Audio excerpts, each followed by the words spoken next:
If you've been on Etsy lately, you probably know that macrame is making a huge comeback. You know, an old 70s thing that people used to do. Here's one that my sister made. And this one is a little complicated, but, you know, just a series of the same type of knot done over and over. Pretty much, to me, macrame is just string hanging off of a stick. That's what they all look like. It's just, you know, about the way you arrange it and the way you knot it, and it's done in a fanciful way, and then it's something nice that you can hang on the wall. I have seen some really cool ones where they color the string or use colored strings and maybe hang them in a certain way so it makes a pattern, or the bottom of it will sort of, you know, have like a wave sort of edge to it where they cut the string. This one, my sister incorporated some rocks and some little gems in there, so that was kind of cool too. You know, she was just tying them around there. And so, you know, it's a way to showcase maybe, you know, some different little doodads that you want to show off, or you just need to fill up an empty wall with something that's something big that you can do, and, you know, fairly cheap. The strings just hang. Gravity does all the work after you, you know, do the knots in the way that they're supposed to be done. And I think you can probably make up a lot of things too. It also kind of reminds me of the old friendship bracelets, you know, the same kind of knots. So I have a whole bunch of yarn here because I did a macrame project, we'll call it macrame, with the kids the other day. And of course, these kind of knots, these patterns are complicated for kids who have never made knots before. So this is not really something I would start off with for any beginners, knot tying. Just because, you know, it's all about the placement of the knot. You can't just make the knot and move on. You have to sort of make it in a purposeful spot, and so it's all spread out the same way. Otherwise, it comes out crooked, and it's not going to make, you know, in this stretches, you kind of see those squares in between. So, you know, you've got your, like, these holes here all over. And so it makes a pattern, but it's not going to create that pattern if you don't put your knots in just the right places. So I'm doing a macrame with string on a stick. I'm gonna call that macrame, with these tassels, and the tassels are a lot easier for kids to make. I just pulled out different shades of blues, purples, teals, and I'm making these little tassels. I'm gonna make 10 of them in different colors. I'm not going for like a rainbow look, but I might just put these in a pattern so that they sort of give like an ombre look, maybe however I can do that. So I'm putting them all together now. You kind of see how I'm doing this. And I'll show how I make them. But to do this, you just need a small piece of cardboard. The width of the cardboard, so from here to here, and that is how long your tassel is going to be. So if you want this to be a longer tassel, or you want to have more to cut off at the end to trim, do it this way, or just get a bigger piece of cardboard. But I have little scraps of cardboard all over, and I use the same kind of piece, the same size if I was making a pom-pom. Now, I did do a video on that a while back, so you might have watched that and seen how I did that method. And it's just kind of the same thing, only making knots in different places, and you're cutting your loops in different places as well. I have a plastic needle that I'll be using later, but I will show you on one of the colors that I don't have yet, which is this one. So you pick a number of times that you want to wrap the string around the cardboard, so that way you make sure your tassels are all the same size. You don't want some of them coming out too big or some coming out too small. So I picked the number 15, and that's an easy number to remember, and it just makes a good size. I like the size that it made with these tassels. So I think if I was making a longer tassel, maybe I could go with more. Maybe I could bump it up to 20 or 25. You just hold it placed here. You hold your string down in the middle of the piece of cardboard, and then you want to wrap it around 15 times loosely, because if you do it tightly, you'll have a hard time getting it off the cardboard. The cardboard is not a piece that's going to stay on there. The cardboard is just your template. The cardboard is just for wrapping, and it is just a tool that we use to get the shape, and then we take it off, of course. So some of the kids when I did this class were concerned about the look of their cardboard, and they said, I want that cardboard, I want the blue cardboard, that's my cardboard. I said it doesn't matter what the cardboard looks like, because the cardboard is just a framework, and we take it out later. So let's wrap it 15 times loosely. 1, 2, 3, 4, 5, 6, 7, 8, 9, 10, 11, 12, 13, 14, 15. If you end up with more than 15, one more, one less, that's okay. It's always better, though, to have a little more, I think, than to have a little less. Then leave it there. Don't do anything yet. It's just laying there on the cardboard. I'm going to cut myself a piece that is big enough to work with, something that I can use to wrap the ends around and make a double knot. So I don't want to cut this too small because then I know I won't be able to really make a double knot with it.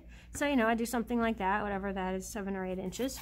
And then grab a hold of all the string all together like this. And don't let it go. If you've wrapped it loose enough, this should slide right off the cardboard. If not, just do it again. Also, another reason why you don't want to wrap too tightly is because if you do wrap it tightly, eventually your cardboard will start to crease on these, you know, on the grooves of the cardboard where it's corrugated. So you'll start to have a bend in your cardboard. It won't stay straight. And then, of course, that means when you wrap, you're going to be wrapping a smaller circle, and we want them to all be the same size. So now the idea is kind of hold it together. You take your string, and we have all of our rings gathered, and we're just going to tie them in a bundle like this. Double knot. Yarn knots very well, so as long as you pull it tightly, you'll be able to make a really strong double knot. Okay, that's our top that we're just going to keep an eye on for now. And then I think of it like, this is what I was telling the kids, it's kind of like, it looks like a little ghost to me. It looks like this is his head, which would make this his neck, and this would be like the skirt part, you know, his body. So that just having that shape and that image in our minds helped us to create the same size every time. So when we would go to tie our string on, we would say we were tying it around what would be his neck, and we were creating a head for him. And that also helped the kids to not think, oh, okay, put the head way down low, because a tassel needs to have the top part of it near the top, and then most of it is down below, hanging. So cut yourself another piece of string about the same size. And this is going to lay down, and then we're creating the head part, that's what we'll call it, and tying it around what would be his neck, a double knot. Okay, these strings can just fall down and incorporate into the rest of the tassel, and then you cut your loops.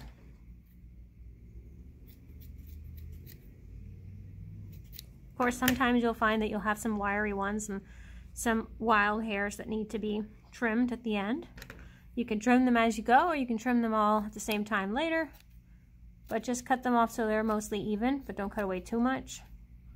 Just kind of holding them down with my thumb here, so almost like you're just giving them a haircut, and this is a part that kids like to do too. All right, and now that one's done. So I'm just going to continue making the rest of these with the colors that I need. So I have 1, 2, 3, 4, 5, 6. I still need, I'm going to do 10 of them, so I need 4 more colors. I'm going to finish making these, lay them all out in the pattern that I want them to be displayed in, and then we'll work on the next step. I'm just working on the last one, and all I'm doing now is I just went and took all of the little strings that I used to tie them together at the top, what would be like the top of their head.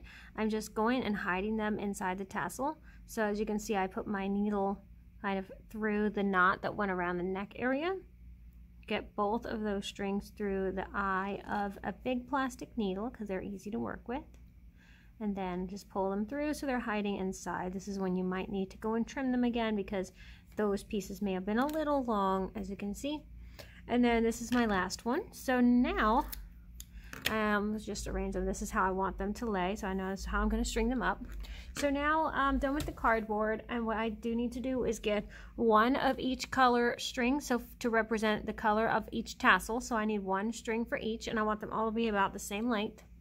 So I'm going to do, let's see, I could double up, so I don't know, maybe like this twice, so something like a yard, maybe. Think like a yard of each. So I've got this one, and then I'll use this as my measuring piece. So when I go to get my next one, I'll just lay it right alongside, line them up, hold them together, and then cut them here so they're about the same length. They're going to get trimmed anyways later because I'm not going to hang this in a straight line. So then you just do this with all. So in the end, you're going to have one of each color. You're going to have 10 different colors. It's about a yard of string. Okay, so I'm going to cut all of these and then come back. All right, so here's my 10 strings, all the colors represented, about a yard of each. And now I'm going to start stringing these up on their matching, corresponding piece of string. So start with the first one. I'll kind of show how I do that. So you want to get this threaded on the plastic needle. Okay, so I just squeeze the puffy end of the yarn and just kind of get it barely poking out enough so I can grab it. And there's really no trick to it. I mean, you can use a needle threader if you wanted to Those are neat too. In fact, I'll show what that looks like so you can see what I mean. And there's a lot of different ones, but here's one. And this is cool because it's got the different types of needle threaders on there so you can choose which one you want. I'll just take this out so I can do it again. So you can, I'll use the wire one because I think that's the easiest for most people.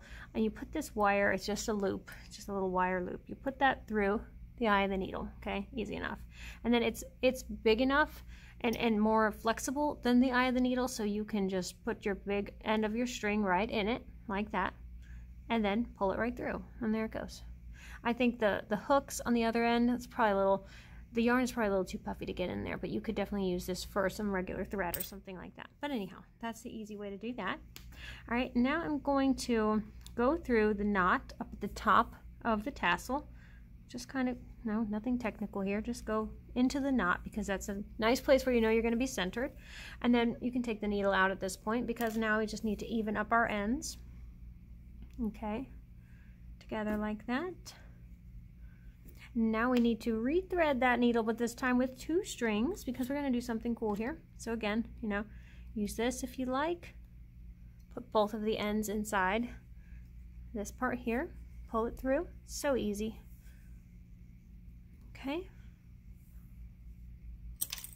And now I'm just going to put a wooden bead on this. These have the nice big holes, and so they can go, I know my needle can go through it, and I tested it out beforehand, so it's always good to try that so you don't end up getting frustrated.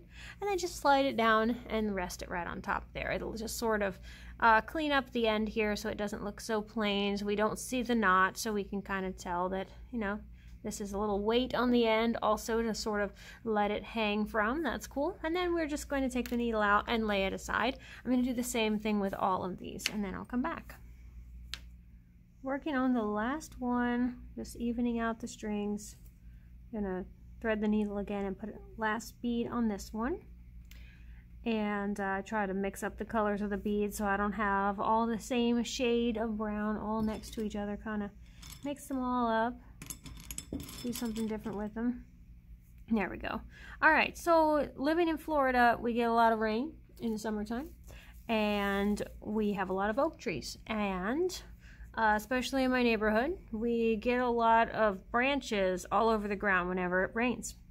So when it does rain and, you know, let a couple days go by, I like to let the branches that are on the ground dry out a little bit, but then I go around and collect some cool branches, and I just have, you know, a whole bunch of different neat little branches. Let me just slide these over.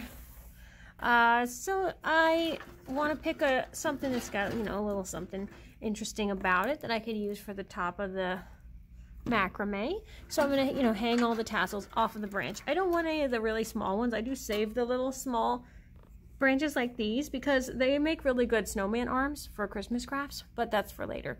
By then they'll be really dry because, you know, right after a storm they'll be kind of soggy, everything's a little wet, so you want to kind of let them dry out. So I bring them inside and I'll put them somewhere so they can dry. That's a really cool one. I like that a lot. It's got this neat little fork thing on the end, you know, and I would just be really careful and delicate with it so that I don't mess with any of these little cool pieces that I want to keep on there. So I don't know, I might use something like this. Got some others. Maybe one of the thicker ones is cool too. But anyway, just decide what kind of a stick you're going to hang it from. This one's cool too with all the moss on there. I might use something like that. Yeah, I like that a lot. I think I might just use the one with the moss. You also want to make sure they're sturdy enough, so give them like the little shake test, the little wiggle test, see if it can pass that test and not break, and you probably got a good sturdy one. Oh, that's a nice one too. Look at that one. Yeah, that's cool. It's got a little bit of moss hanging off of it. I think I'll use this one. I like that one a lot. And I'm going to try to leave all of these little tiny pieces on there, which I think they're really cool. And I'll just try to work around them when I tie my string. So get these put away and get my string put back over here so that we can get this put together, and this will be our neat little handle. Now this part is not technical at all. It's just about tying them on there at the level you want them to be hung at. So I want mine to be going in sort of like descending order. So I think I'm going to have my first one is going to be the longest piece. So that means I'm going to use up the most string I can, as much as I can. So I'll go to the far end of the string to double knot this, and I'll try to put them, kind of place them evenly spaced apart. So I don't know if that means for some, you know, like somewhere between like 1/2 inch and 1 inch apart. I kind of know how much space I'm working with because I know how long the stick is, and I also know I don't want any right near the edge of the stick because I need to put a handle on. So I'm not going right over here to the edge. I'm going to kind of be a little bit onto the stick. So that's where I'll start my first one. And of course you can trim these as you go so you don't see those pieces. Okay.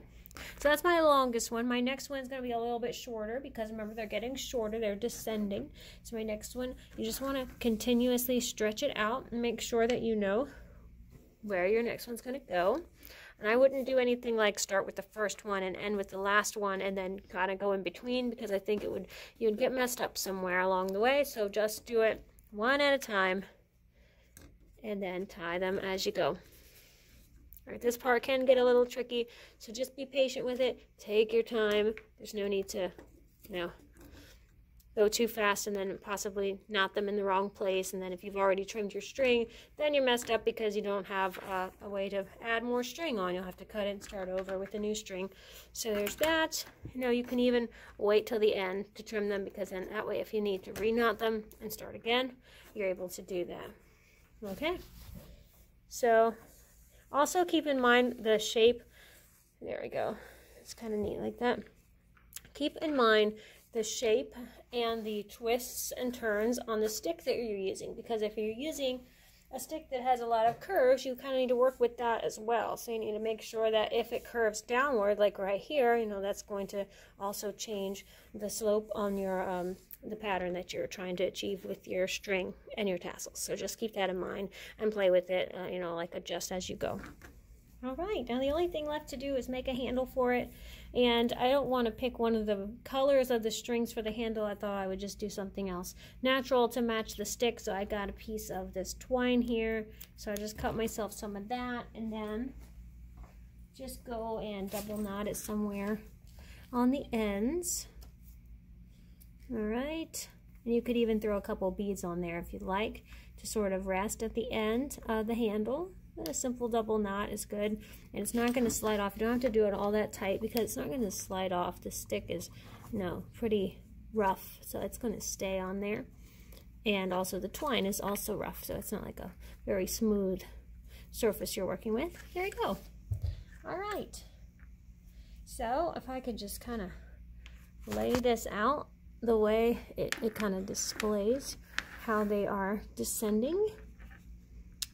And of course, when they're on the wall, you'll be able to lay them flat, and they won't twist up or tangle on the wall. But there it is. It is really cool, and those little wooden beads just sort of give it a little something extra. So kind of bring some of the natural look back down to the bottom as well. I think this looks really cool with the ombre look, where it's kind of fading from purple to teal. But I think, you know, you could do this in all sorts of patterns. You can do this straight across. You could, we did the chevron in the class the other day, so that was really cool. It came down to a point and then just kind of tapered like that, so that was really neat. And just all different colors. I saw a lot of different combinations of this, and we did some double rows as well, where we kept them all. Our point was kind of came down pretty far, down to the middle. That was our longest point instead of our first one, like on this one. And we were able to do 2 V's where it kind of came to a point, and then up in the second area, like in the middle of the string, we did another one. So it looked really cool like that. But I like this craft a lot, and of course, you know, I love that I can incorporate some little branches and things that I find out in the yard.